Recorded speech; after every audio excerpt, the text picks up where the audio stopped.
Good afternoon, guys. Good evening, or maybe good afternoon. We'll be continuing our discussion on um, kinematics in two dimension. I think already we stopped last meeting. We talked about projectile motion. So I guess already at circular motion. Anyway, for the video support, so we'll be solving problems just for video support. I think this one will do. This one, 25. So the Earth has a radius of, so that's the radius of the Earth, 6,380. So 6,380 radius of the Earth turns around once in its axis every 24 hours.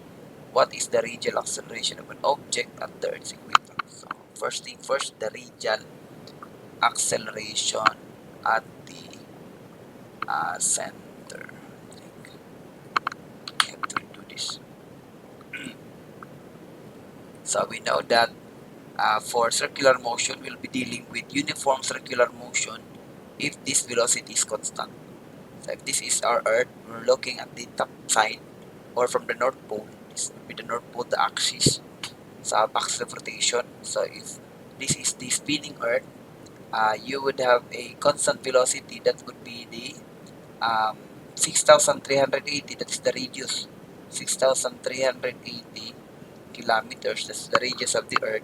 So we have to convert that in terms of um, radial velocity. Velocity, linear velocity at the rim. So, but anyway, from the formula, we can see that dalawa yung formula niya. Dito na tayo sa isa. Ito. Kasi ito, naka-velocity pa siya. So, kung hindi siya naka-velocity, itong isa. Okay?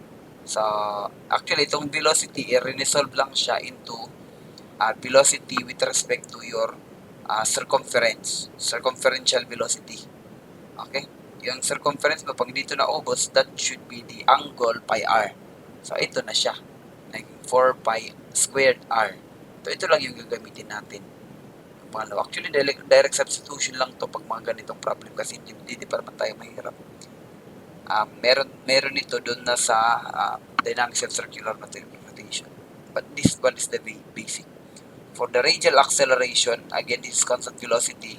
You would have an a rad. If this is not constant, you also have an a rad. That now you have a tangential. So this is uniform, so a rad lang. That is 4 pi squared. 4 pi squared r. 4 pi squared r squared.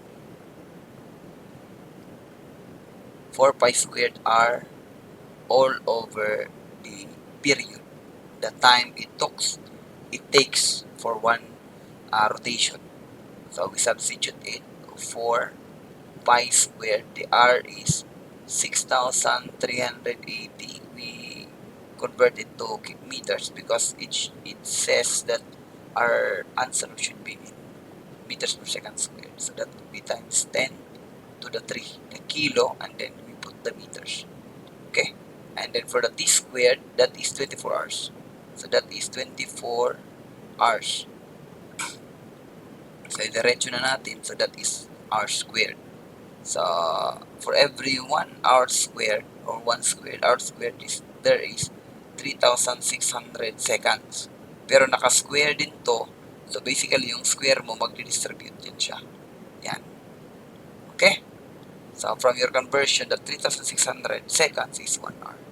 So you can see that you already have a meters per second squared na units. So we get our calculator and we just plug those in. You have 4 times 5 squared times 6,380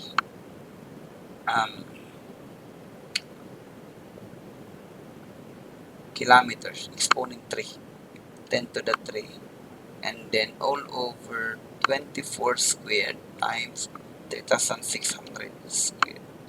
So basically you have that 0.0 in 3 significant figures. I think there is 4. So you can say 0.03374 meters per second squared. So, mabilis. Okay?